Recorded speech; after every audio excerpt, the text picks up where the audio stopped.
Hello and welcome back to Unnati IAS.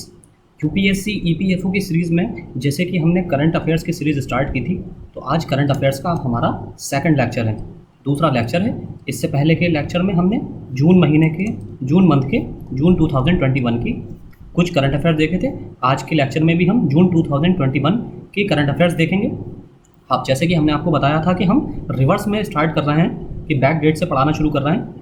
जून 2021 के current affairs पहले हम कंप्लीट कराएंगे, उसके बाद इसी तरह जून से के बाद मई 2021 इसी तरह हम बैक डेट में लेकर चलेंगे,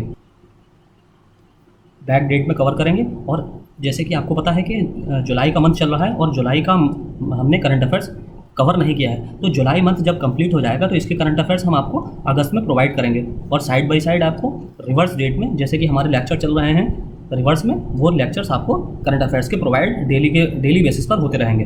तो शुरू करते हैं कुछ इंपॉर्टेंट करंट अफेयर्स से लास्ट मंथ की, जून 2021 की।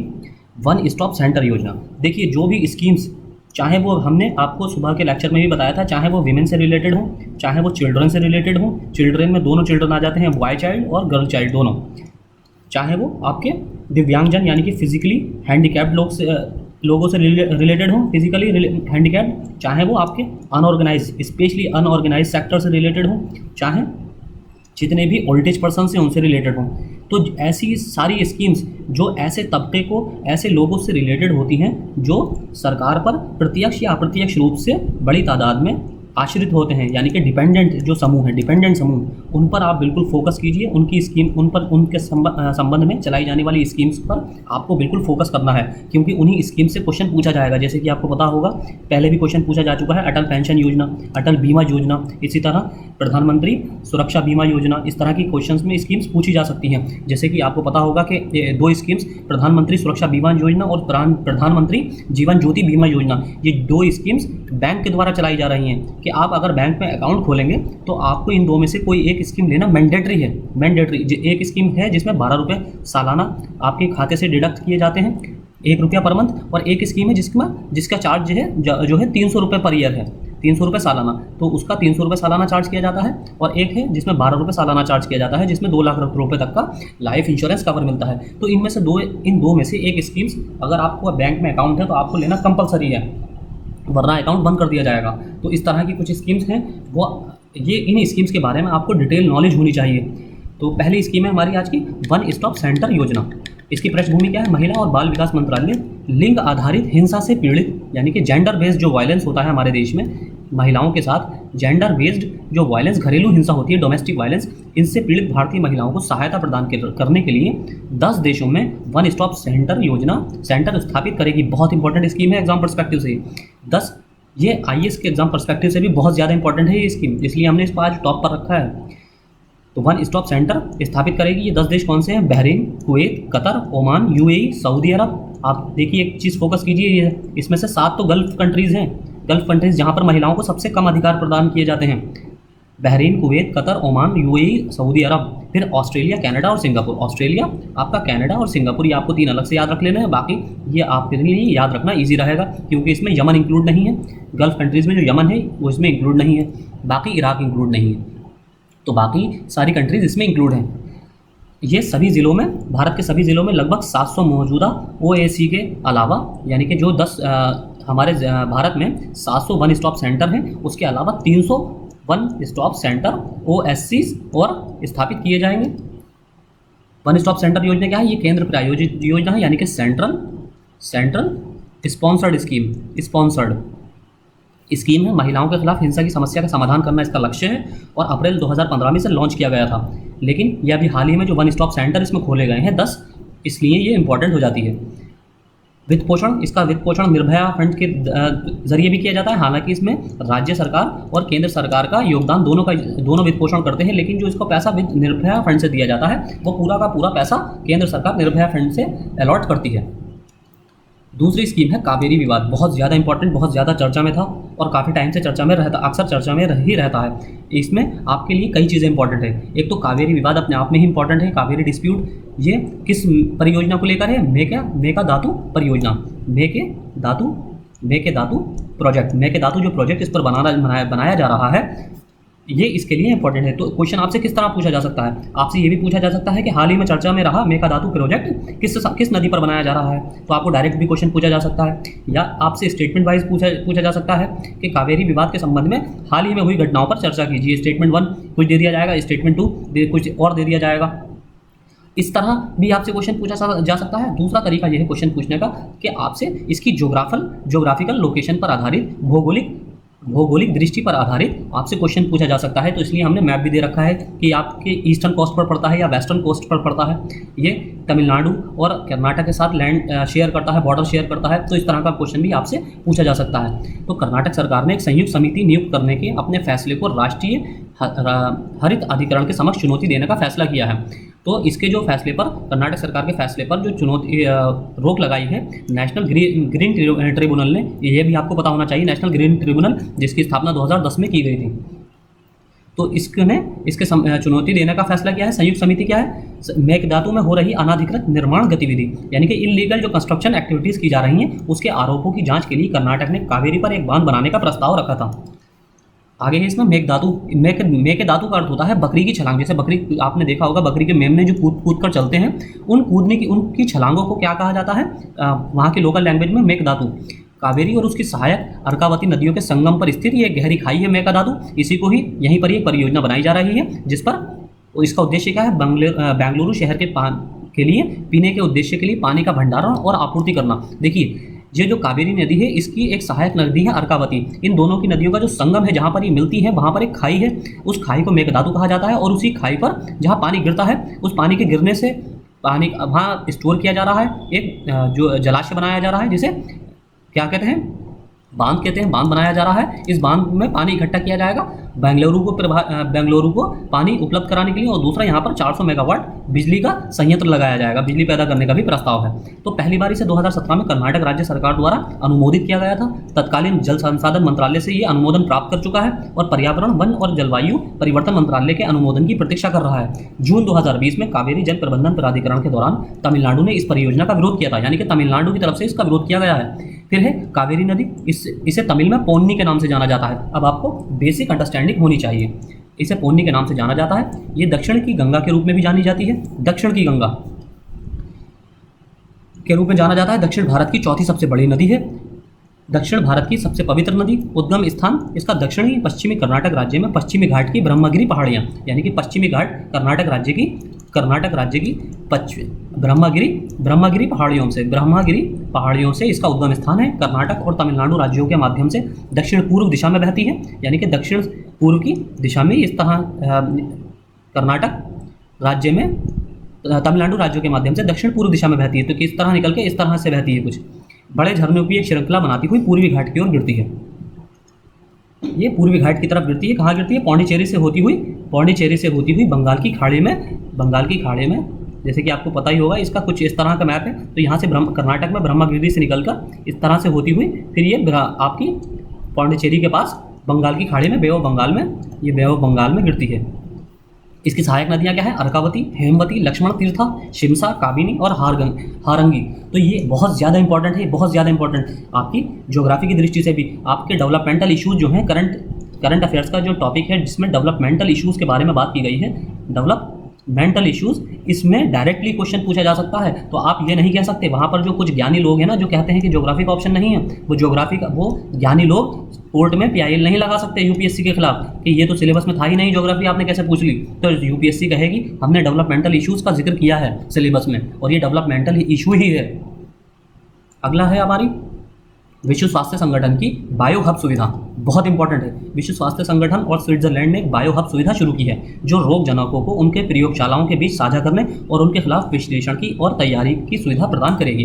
जो रोग जनक होते हैं, यानी कि पैथोजेंस जो होते हैं, पैथोजेंस को आपस में शेयर करके उनका एनालिसिस करना पैथोजेंस का, और प्रिपेयर्डनेस तैयार करना, यानी कि उनके साथ लड़ने की या उनके खिलाफ टीका बनाने की तैयारी करना। इसमें पैथोजेंस दो तरह के, एक रोगजनक क्या होते हैं, जैविक एजेंट जो बीमारी या बीमारी का कारण बनता है, और दूसरा है जूनोटिक जो होते हैं वो किस तरह के होते हैं, रोग जनकों को स्वाभाविक रूप से जानवरों और मनुष्य के बीच प्रेषित किया जाता है। जो जानवरों से मनुष्य में फैलते हैं वो जूनोटिक होते हैं।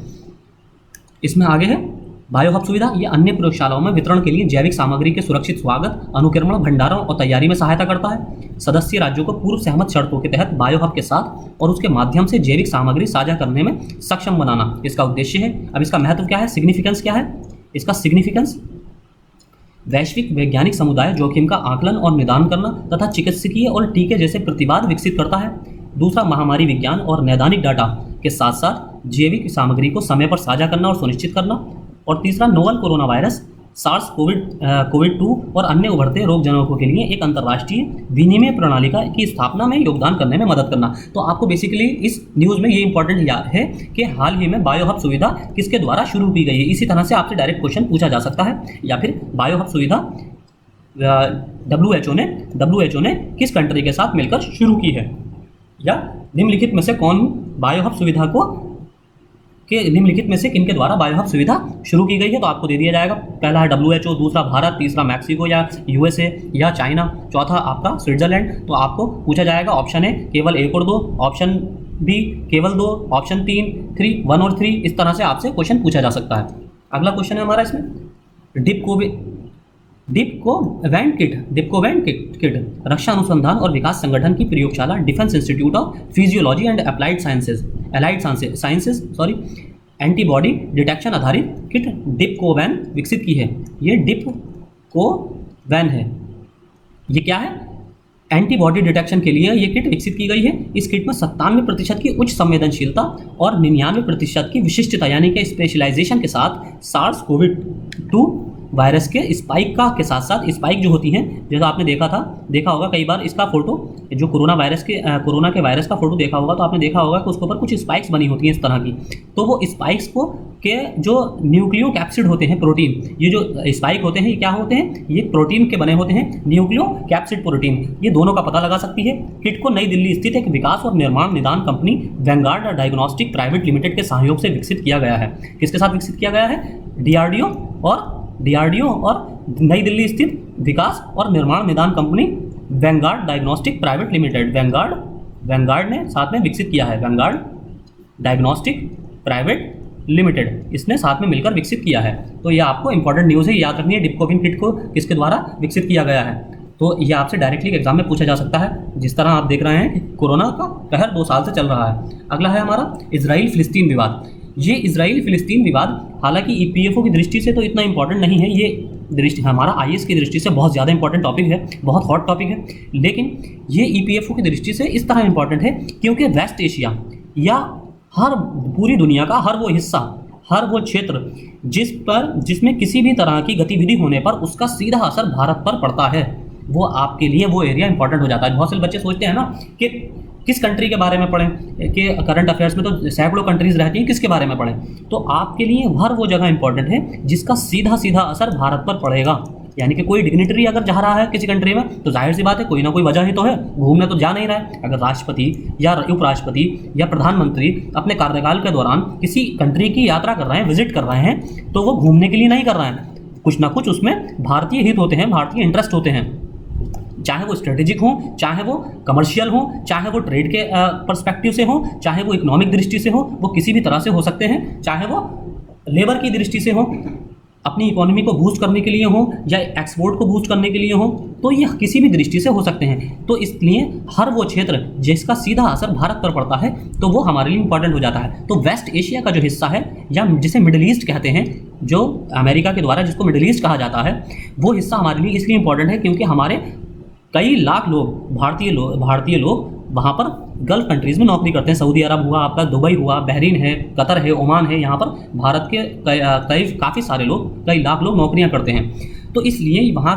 पर क्या असर हो रहा है, वहाँ की जियो पॉलिटिकल इशूज़ क्या हैं, ये हमारे लिए बहुत इंपॉर्टेंट है। तो इसमें हमारे लिए जो इंपॉर्टेंट न्यूज़ है वो ये है कि आपको ज्योग्राफिकल कंडीशन, इसकी लोकेशन ध्यान रखनी है कि ये इसमें वेस्ट कोस्ट की तरफ मेडिटेरेनियन सी है, ईस्ट कोस्ट की तरफ आपका डेड सी है, यहाँ पर डेड सी है, ये आपकी वेस्ट बैंक कहलाता है। वेस्ट बैंक जो इजराइल का, जो फिलिस्तीन का के हिस्से में आता है, फिर ये गाजा स्ट्रिप ये भी फिलिस्तीन के हिस्से में आता है और ये मेडिटेरेनियन कोस्ट से लगा हुआ है। इसी तरह जो ये वाइट पार्ट है पूरा इजराइल के अंतर्गत आता है। तो इजराइल के जो ईस्टर्न कोस्ट पर है वो ईस्टर्न साइड में क्या है, डेड सी है, और ईस्टर्न साइड से ही यानी कि डेड सी से ही लगा हुआ आपका वेस्ट बैंक है जो फिलिस्तीन का भाग है, और गाजा स्ट्रिप भी फिलिस्तीन का भाग है, लेकिन ये वेस्ट कोस्ट पर है यानी कि मेडिटेरेनियन सी की साइड है। इसी तरह आप इसकी जो बॉर्डर कंट्री से देख सकते हैं, जो सीरिया है इसके नॉर्दर्न कोस्ट पर है, नॉर्दर्न बॉर्डर पर है, आपसे ईस्टर्न कोस्ट पर इसमें जॉर्डन है। इसी तरह वेस्ट साइड पर इसके इजिप्ट है, इसराइल के। तो ये आपको सारे कंट्रीज पता होने चाहिए। और इसमें अब दो इंपॉर्टेंट ऑर्गेनाइजेशंस चर्चा में थी, क्योंकि इस्लामिक सहयोग संगठन के सदस्य देश और संयुक्त राष्ट्र मानवाधिकार परिषद से इजराइल, गाजा और वेस्ट बैंक में मानवाधिकारों के उल्लंघन पर रिपोर्ट करने के लिए एक स्थायी आयोग स्थापित करने का आह्वान किया गया है। तो इसलिए आपके लिए ये दोनों ऑर्गेनाइजेशन बहुत इंपॉर्टेंट हो जाती हैं, इस्लामिक सहयोग संगठन और संयुक्त राष्ट्र मानवाधिकार परिषद। तो अब इसको देख लेते हैं। इस्लामिक सहयोग संगठन ये संयुक्त राष्ट्र के बाद यानी कि यूएन के बाद दूसरा सबसे बड़ा अंतर सरकारी संगठन है, इंटर गवर्नमेंटल ऑर्गेनाइजेशन। इसके सदस्य राष्ट्र कितने हैं? 57। भारत इसका सदस्य नहीं है। India is not a member of OIC organisation of Islamic countries, जबकि दूसरी सबसे बड़ी अब मुस्लिमों की आबादी इंडिया में ही है, फिर भी इंडिया इसका सदस्य नहीं है। फिर अगला है इसमें 2019 में विदेश मंत्री परिषद के 46वें सत्र में भारत को विशिष्ट अतिथि के रूप में आमंत्रित किया गया था। ये आपको याद होगी, ये न्यूज़ बहुत ज़्यादा चर्चा में थी उस समय 2019 में, कोरोना आने से पहले ये बहुत ज़्यादा चर्चा में थी, क्योंकि ओआईसी में भारत को आमंत्रित किया गया था और पाकिस्तान ने उसका पुरजोर विरोध किया था ओआईसी की मीटिंग में। फिर है मुस्लिम जगत की सामूहिक आवाज़ का प्रतिनिधित्व करता है ये संगठन, और इसका गठन हुआ था 1969 में रबात, यानी कि रबात मोरक्को का एक जगह, मोरक्को का एक शहर है, मोरक्को देश। मोरक्को कहाँ है आपका? अफ्रीका के बिल्कुल नॉर्दर्न कोस्ट पर। ये जो नॉर्दर्न टिप है मोरक्को, जो कि आपकी स्पेन से जिब्राल्टर संधि के द्वारा अलग होती है। तो ये लोकेशन सारी आपको याद रखनी होती हैं। तो ये जिब्राल्टर संधि द्वारा जो अलग होता है ये हिस्सा, ये आपका यहाँ अफ्रीका में मोरक्को है और ऊपर यूरोप में स्पेन है। तो इसका मुख्यालय अब कहाँ है? जद्दा, सऊदी अरब। जद्दा जो है सऊदी अरब की राजधानी, तो जद्दा में इसका मुख्यालय हेडक्वार्टर है ओआईसी का। फिर है अगला हमारा संयुक्त राष्ट्र मानवाधिकार परिषद। संयुक्त राष्ट्र प्रणाली के भीतर एक अंतर सरकारी निकाय है। दुनिया भर में मानवाधिकार के प्रचार और संरक्षण को मजबूत करना इसका लक्ष्य है। इस 2006 में संयुक्त राष्ट्र महासभा द्वारा इसको बनाया गया, और इससे पहले इसका क्या नाम था? मानवाधिकार पर संयुक्त राष्ट्र आयोग। मानवाधिकार पर संयुक्त राष्ट्र आयोग इसका नाम था, ह्यूमन राइट्स कमीशन, और अब क्या हो गया? Human rights council. इसमें इसको परिवर्तित कर दिया गया है। अगली न्यूज़ है हमारी नागरिकता नियम। अब ये नागरिकता नियम वो नहीं है जो एनआरसी का जो आपने मुद्दा देखा था 2019 में, या सीएए का, ये वो अलग है। देखिए उस मुद्दे में NRC national register of citizens या सिटीजन अमेंडमेंटशिप एक्ट, तो ये अभी एक्ट फॉर्मुलेट पूरी तरह नहीं हुआ है, इसमें अभी नियम नहीं बनाए गए हैं, तो इससे इस नागरिकता नियम का कोई संबंध नहीं है। तो ये अलग है नागरिकता नियम। हाल ही में केंद्र सरकार ने एक अधिसूचना जारी कर 5 राज्यों के अधिकारियों को मौजूदा नियमों के तहत नागरिकता आवेदनों से संबंधित शक्तियां प्रदान की हैं, यानी कि स्पेशली 5 राज्यों को नागरिकता में संशोधन करने के लिए शक्तियां प्रदान की गई हैं। तो किस अधिनियम के तहत की गई हैं? नागरिकता अधिनियम 1955 और नागरिकता अधिनियम 2009 के अंतर्गत। इन 2 अधिनियमों के अंतर्गत दी गई हैं। अब इन नियमों के अंतर्गत नहीं दी गई है नागरिकता संशोधन अधिनियम, सिटीजनशिप अमेंडमेंट एक्ट 2019। इससे कोई मतलब नहीं है, चूंकि इसके नियम अभी तक नहीं बनाए गए हैं, जैसे कि हमने आपको बताया। इसमें आगे है नागरिकता अधिनियम 1955 की धारा 16। इसमें केंद्र सरकार द्वारा निर्देशित शक्तियों का प्रयोग कर कलेक्टर यानी कि जिला मजिस्ट्रेट द्वारा इसको किया जा सकता है, जिसके अधिकार क्षेत्र में आवेदक साधारणता निवासी है। नागरिकता अधिनियम 1955 की धारा 16 केंद्र सरकार आदेश द्वारा यह निर्देश दे सकती है कि उसे प्रदान की जाने वाली कोई भी शक्ति ऐसे अधिकारों या प्राधिकरणों द्वारा भी प्रयोग की जा सकती है जो इस प्रकार निर्दिष्ट हो। तो आपको देखना है कि इसमें किसको अधिकार दिया गया है। केंद्र सरकार ने राज्य सरकार को अधिकार दिया है कि 1955 के सिटीजनशिप एक्ट 1955 या सिटीजनशिप एक्ट 2009 के अंतर्गत जो है इसमें परिवर्तन कर सकती है। अपने इसको परिवर्तन करने की शक्तियाँ प्रदान की गई हैं स्टेट्स को, और इसमें स्टेट्स किसको शक्ति प्रदान करेंगे? हर राज्य के हर जिले के जिला अधिकारी को। जिला अधिकारी जो है किसी की भी नागरिकता देश प्रदान कर सकता है, और नागरिकता धारा 16 के अंतर्गत नागरिकता छीन भी सकता है किसी की। अब विस्तारित शक्तियाँ क्या है? पाकिस्तान, अफगानिस्तान और बांग्लादेश के अल्पसंख्यक समुदाय। अब इसमें अल्पसंख्यक कौन कौन से हैं? सिख, बौद्ध, आपके पारसी, जैन, हिंदू, ये सदस्यों के नागरिकता आवेदनों को स्वीकार करने, सत्यापित करने और स्वीकृत करने की शक्ति शामिल है। इसमें शामिल किए जाने वाले समुदायों के रूप में हिंदू, सिख, बौद्ध, जैन, पारसी और ईसाई, ये 6 लोग 6 माइनॉरिटी हैं। ये वहाँ पर माइनॉरिटी हैं, अब हिंदू माइनॉरिटी नहीं है इंडिया में।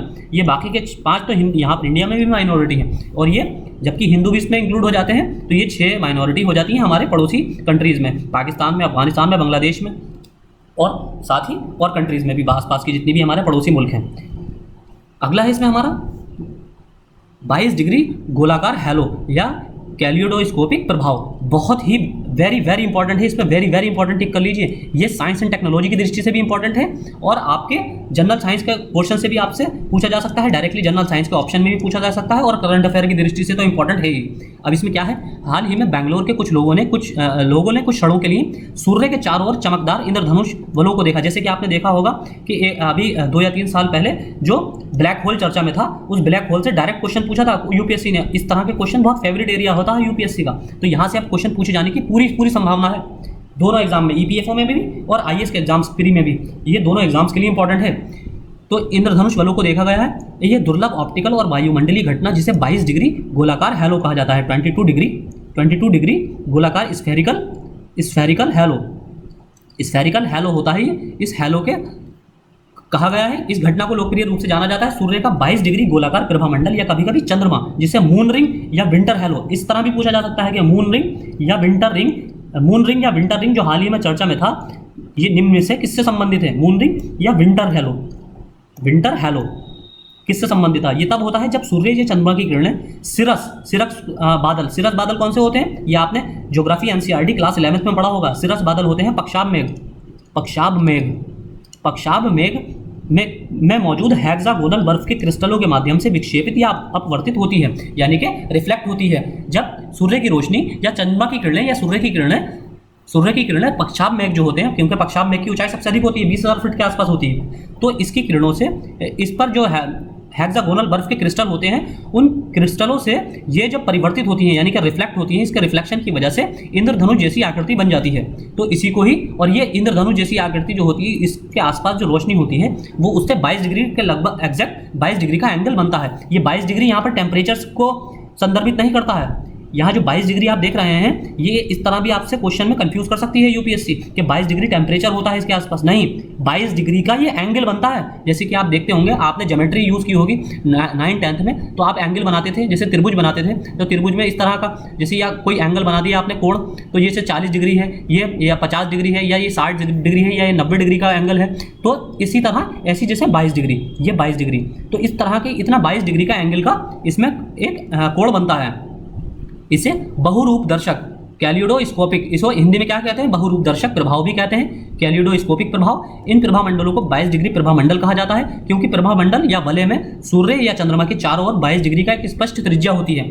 सूर्य और चंद्रमा के चारों ओर जो होती है वो 22 डिग्री की स्पष्ट त्रिज्या होती है, बिल्कुल स्पष्ट त्रिज्या होती है इसमें 22 डिग्री की। सर्कुलर हैलो विशेष रूप से पक्षाभ यानी कि सिरस बादलों द्वारा निर्मित होते हैं। ये पतले अलग अलग बादलों के समान बादल होते हैं। ये बादल 20,000 फीट से अधिक ऊंचाई पर वातावरण में बहुत ऊपर तक बनते हैं। तो आपको जनरल साइंस में मेघ भी देखने हैं, बादल भी देखने हैं कि बादल कितने प्रकार के होते हैं। जैसे पक्षाभ होते हैं, कपास होते हैं, स्तरीय मेघ होते हैं, पक्षाभ स्तरीय होते हैं, कपास स्तरीय होते हैं। इस तरह 4 या 5 प्रकार के बादल होते हैं, उनके बारे में भी आपको थोड़ा थोड़ा पढ़ना है। ये एक इंद्रधनुष की तरह समकोण से देखने पर प्रभामंडल दिखाई देता है। कभी कभी सिर्फ सफेद दिखाई देता है, लेकिन अक्सर स्पेक्ट्रम के रंगों के साथ भी स्पष्ट रूप से दिखाई देता है। स्पेक्ट्रम के रंगों के साथ मतलब इंद्रधनुष के साथ। लाल प्रकाश के अन्य रंगों की तुलना में कम अपवर्तित होता है, इसलिए प्रभामंडल के भीतरी किनारा लाल रंग का होता है। तो प्रभामंडल जो बनता है, हैलोस्फीयर जो बनता है, इसमें जो भीतरी किनारा, जैसे आप देख सकते हैं जहां मेरा कर्सर चल रहा है, यहाँ अंदर का जो किनारा है वो लाल रंग का है। क्यों? लाल रंग जो है सबसे कम अपवर्तित होता है, यानी कि इसका ये स्कैटर्ड सबसे कम होता है। स्कैटर्ड सबसे कम होता है लाल रंग, इसलिए ये लाल रंग दिखाई देने लगता है। अगली न्यूज हमारी अपतटीय, ये थोड़े डिफेंस से रिलेटेड। अपतटीय गश्ती पोत ओपीवी सजग, ये सजग नाम की नई ओपीवी यानी कि अपतटीय, जैसे कोस्टल गश्ती पेट्रोल वेसल जो है, ऑफशोर पेट्रोल वेसल, ये नया लॉन्च किया गया है भारतीय तटरक्षक बल द्वारा अभी से शामिल किया गया है सजग। इसका नाम है सजग। तो आपसे पूछा जा सकता है, हाल ही में चर्चा में रहा सजग क्या था? इस तरह के क्वेश्चन यूपीएससी के बहुत फेवरेट होते हैं ये फॉर्मेट। इसे किससे द्वारा बनाया गया है? गोवा शिपयार्ड लिमिटेड द्वारा स्वदेशी रूप से डिजाइन और निर्मित 5 ओपीवी में से तीसरा, यानी कि 5 बनाना है टोटल। गोवा शिपयार्ड लिमिटेड द्वारा टोटल 5 ओपीवी बनानी है, यानी कि ऑफशोर पेट्रोल वेसल, जिसे अपतटीय गश्ती पोत कहते हैं। इसमें से मेक इन इंडिया नीति के तहत इनको निर्मित करना है। अब इसमें 4 अन्य कौन से? पहला तो एक ये तो हो गया सजग, जिसे अभी लॉन्च किया गया है, ये इसमें तीसरा है। अब इसके अलावा बाकी 4 कौन से हैं? ICGS यानी कि ये कौन सा? Indian coast guard ship, Indian coast guard ship Saksham, Indian coast guard ship Sachet, Indian coast guard ship Sujeet, और लास्ट है इसमें ICGS सार्थक, इंडियन कोस्ट गार्ड शिप सार्थक। ये चार हैं। बाकी पांचवा कौन सा है? सजग, यानी कि सारे ही नाम एस से हैं, सजग एस से हैं, तो इसलिए आपको याद रखने में भी आसानी होगी कि ये तीसरा है। सक्षम और सचेत को पहले ही लॉन्च किया जा चुका है और ये वर्किंग है, और अब इसके बाद सजग आया है। बाकी दो और आने हैं, सुजीत और सार्थक, इन पर काम चल रहा है, जिनको भी आगे डिप्लॉय कर दिया जाएगा आने वाले 2-3-4 सालों में।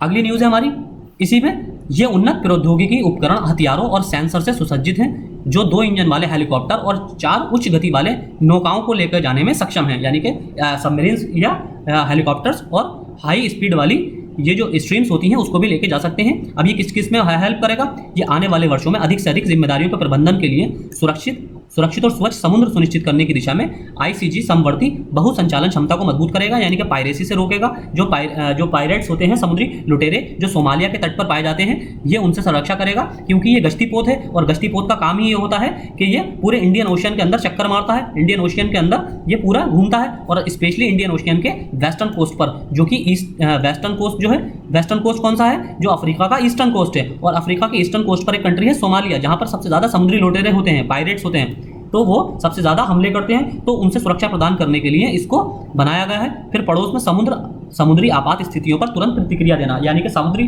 कोई नेचुरल डिजास्टर आता है इन आइलैंड कंट्रीज पर, जैसे कि आप देखते होंगे मॉरिशियस है, मालदीव्स है, सेशल्स हैं, ये कंट्रीज जो अफ्रीका के कॉन्टिनेंट के अंतर्गत आती हैं, यहाँ पर अगर कोई आपात स्थिति आती है या कोई नेचुरल डिजास्टर आता है, तो यहाँ पर तुरंत जो है मदद पहुँचाने के लिए इसको बनाया गया है। फिर सक्षम तटीय और अपतटीय गश्त, पुलिस, समुद्री क्षेत्र नियंत्रण और निगरानी, सीमित युद्धकालीन भूमिकाओं के साथ तस्करी विरोधी और समुद्री डकैती विरोधी अभियान के लिए इसको बनाया गया है, यानी कि स्मगलिंग के लिए भी, स्मगलिंग से भी इसको इस्तेमाल किया जा सकता है, स्मगलिंग रोकने के लिए। अगला है इसमें बीमा क्षेत्र, इंश्योरेंस सेक्टर। हाल ही में वित्त मंत्रालय ने भारतीय बीमा कंपनियों विदेशी निवेश नियम 2015 में संशोधन किया है और बीमा क्षेत्र में बढ़े हुए प्रत्यक्ष विदेशी निवेश के लिए अंतिम नियमों पर स्पष्टीकरण दिया।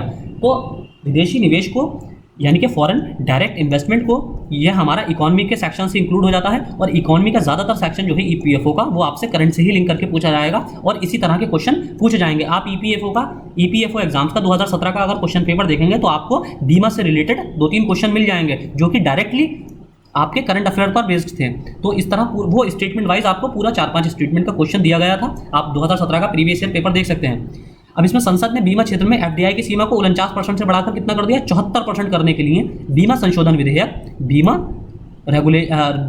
अमेंडमेंट एक्ट 2021 पारित किया है, जो कि भारतीय बीमा कंपनियों के नियम 2015 में संशोधन किया गया है। वित्त मंत्रालय ने भारतीय बीमा कंपनियां विदेशी निवेश संशोधन नियम 2021 को अधिसूचित किया।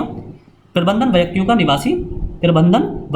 निवासी भारतीय होना, यानी कि जो प्रबंधन होगा या मैनेजमेंट होगा, हालांकि 74% तो करा जाएगा, 74% विदेशी प्रत्यक्ष निवेश की अनुमति तो दे दी गई है, लेकिन मैनेजमेंट किसके पास रहेगा? मैनेजमेंट इंडियन सिटीजन्स के पास रहेगा, यानी कि मैनेजमेंट उसी के पास होना चाहिए जो भारतीय निवासी हो।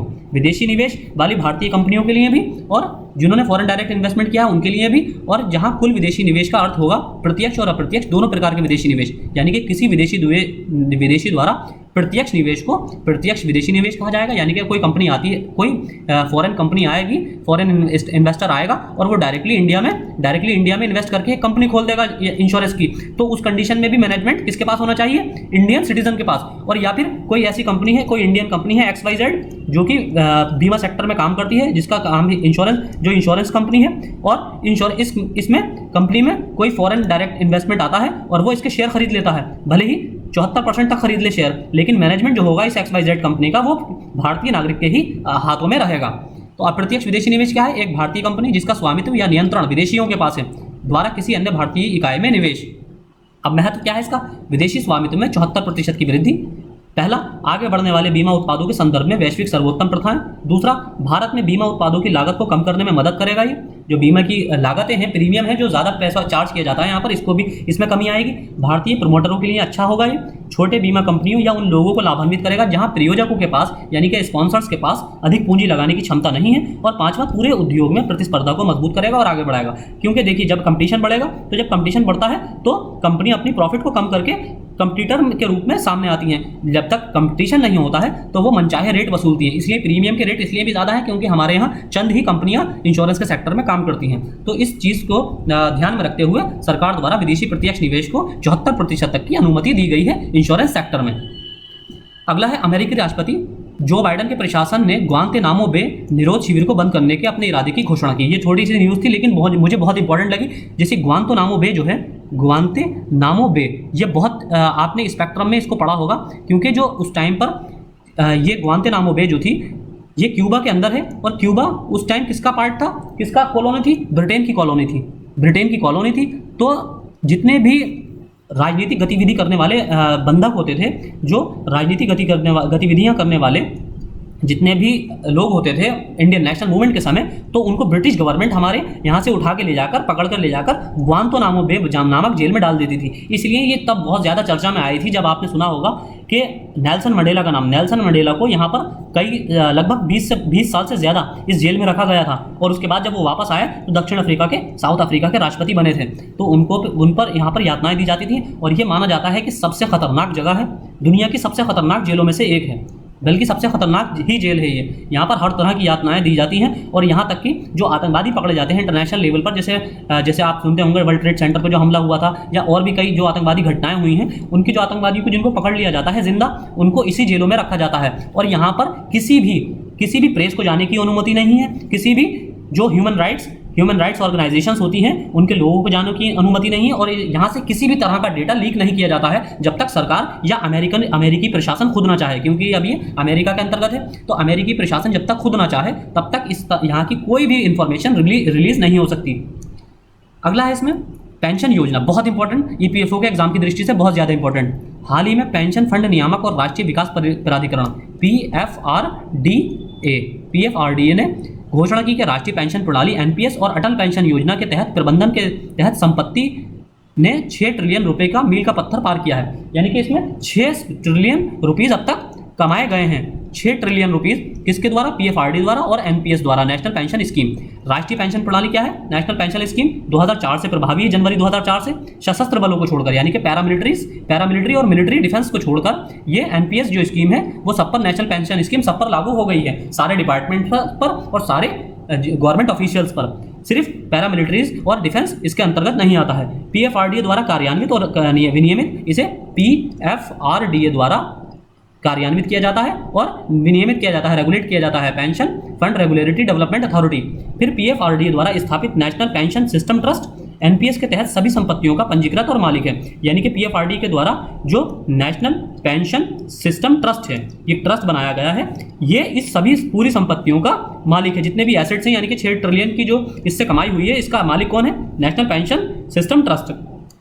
इसमें आगे देख लेते हैं, एनपीएस को 2 स्तरों में संरचित किया गया है। जो एनपीएस, जैसे कि अब आप सरकारी नौकर हो जाएंगे ईपीएफओ का एग्जाम क्लियर करके, तो आपको भी एनपीएस स्कीम्स के अंतर्गत ही पेंशन आने वाले समय में जो प्रोवाइड की जाएगी वो एनपीएस के अंतर्गत ही प्रोवाइड की जाएगी। क्योंकि हालांकि अगर उसको पेंशन कहें तो कहना सही नहीं होगा, क्योंकि इसमें से कुछ अंश जो काटा जाता है उसको पेंशन के रूप में नहीं दिया जाता, बल्कि आपसे शेयर मार्केट में इसको पैसे को लगाया जाता है। तो वो थोड़ा अलग टॉपिक हो जाएगा। तो इसमें 2 स्तरों में संरचित किया गया है। पहला है टीयर 1 खाता। टीयर 1 में गैर निकासी योग्य इस सेवानिवृत्ति खाता, यानी कि इसमें किसी भी तरह की निकासी एग्जिट पॉइंट नहीं होगा। इसमें स्थायी सेवानिवृत्ति खाता होगा, परमानेंट रिटायरमेंट अकाउंट होगा, यानी कि रिटायरमेंट के टाइम पर ही दिया जाएगा। और दूसरा है टीयर 2 खाता। इसमें स्वैच्छिक आहरण योग्य खाता होगा, यानी कि आपका सेल्फ वॉलंटरी ड्राइंग इसमें की जा सकती है। जब चाहे इसमें से तो कुछ पैसा निकाल सकते हैं। इसकी केवल तभी अनुमति दी जाती है जब सक्रिय टीयर 1 खाता हो, यानी कि इसकी अनुमति तब दी जाएगी जिसके पास टीयर 1 खाता उपलब्ध हो। दूसरा, इस खाते से अभिदाता की आवश्यकता के अनुसार कभी दावा किया जाता है तो आहरण की अनुमति दी जाती है। अब इसमें लाभार्थी कौन है? बेनिफिशियरी कौन है? जो बेनिफिशियरी होंगे इसमें आपके, वो भारत का कोई भी व्यक्तिगत नागरिक, यानी कि कोई भी पर्सनल सिटीजन, निवासी और अनिवासी दोनों, यानी कि रेजिडेंट और नॉन रेजिडेंट, एनआरआई भी, और जो रेजिडेंट इंडियंस हैं वो भी, आरआई भी और एनआरआई भी। तो इसमें दोनों ही तरह के भारतीय नागरिक जिनकी आयु 18 से 65 वर्ष के बीच है वो इसके लाभार्थी होंगे एनपीएस के, नेशनल पेंशन स्कीम्स के। दूसरा है अटल पेंशन योजना। ये लॉन्च की गई थी मई 2015 में। इसका उद्देश्य सभी भारतीयों के लिए एक सार्वभौमिक सामाजिक सुरक्षा प्रणाली बनाना। अटल पेंशन योजना पता है किसके लिए शुरू की गई थी? ये अनऑर्गेनाइज्ड सेक्टर के लिए थी, अनऑर्गेनाइज्ड सेक्टर के लिए स्पेशली। इसका लागू पूरे देश में व्यापक रूप से सभी राज्यों और केंद्र शासित प्रदेशों को कवर करते हुए पुरुष से महिला सदस्यता अनुपात 57:43 है, यानी कि इसमें 57 पुरुष हैं हर 100 में और 43 महिलाएं हैं। अभी तक केवल 5% पात्र आबादी को AYPY के तहत कवर किया गया है। अटल पेंशन योजना के तहत कुल 5% आबादी ही कवर की गई है। प्रशासित NPS के माध्यम से PFRDA, यानी कि NPS के थ्रू इसको NPS से जोड़ा गया है और इसको रेगुलेट कौन करता है? PFRDA, क्योंकि NPS जो है वो सरकारी नौकरों के लिए है, यानी कि ऑर्गेनाइज सेक्टर के लिए। सरकारी नौकर जो होते हैं ऑर्गेनाइज सेक्टर हुआ सारा, अनऑर्गेनाइज सेक्टर के लिए अटल पेंशन योजना शुरू की गई थी। इसकी पात्रता भारत का कोई भी नागरिक 18 से 40 वर्ष जिसकी आयु है। यदि सब्सक्राइबर जल्दी ज्वाइन करता है तो योगदान का स्तर अलग अलग होगा और कम होगा, और वो देर से शामिल होता है तो योगदान बढ़ जाएगा। जैसे कि आपको पता होगा 60 वर्ष की आयु प्राप्त करने पर 1000 रुपये और 5,000 रुपये तक की न्यूनतम गारंटी पेंशन प्रदान होती है। तो 18 से मिनिमम 18 वर्ष होने चाहिए और अधिकतम 40 वर्ष। 40 वर्ष के बाद आप ज्वाइन नहीं कर सकते और 18 वर्ष से पहले नहीं कर सकते। तो आप जितना पहले करेंगे तो उतने ही आपको कम इसमें योगदान देना पड़ेगा। तो आज के लेक्चर में इतना ही था। अगले लेक्चर में जैसे कि हमने आपको बताया था, हम थोड़ा 22 जुलाई तक थोड़ा बिजी हैं, तो इसलिए हम थोड़े छोटे छोटे लेक्चर बना रहे हैं। इसके बाद 22 के बाद हम थोड़ा फ्री हो जाएंगे, तो आपको थोड़ा लेंथी चैप्टर और हो सकता है 2 चैप्टर पर डे हम करंट के प्रोवाइड करें, और साथ ही जो स्टैटिक जीके जो स्पेक्ट्रम जो हम कवर कर रहे थे या जनरल साइंस या इकोनॉमी, इसको हम भी साथ साथ एक लेक्चर शुरू कर देंगे। तो आज के लेक्चर में इतना ही। Thank you.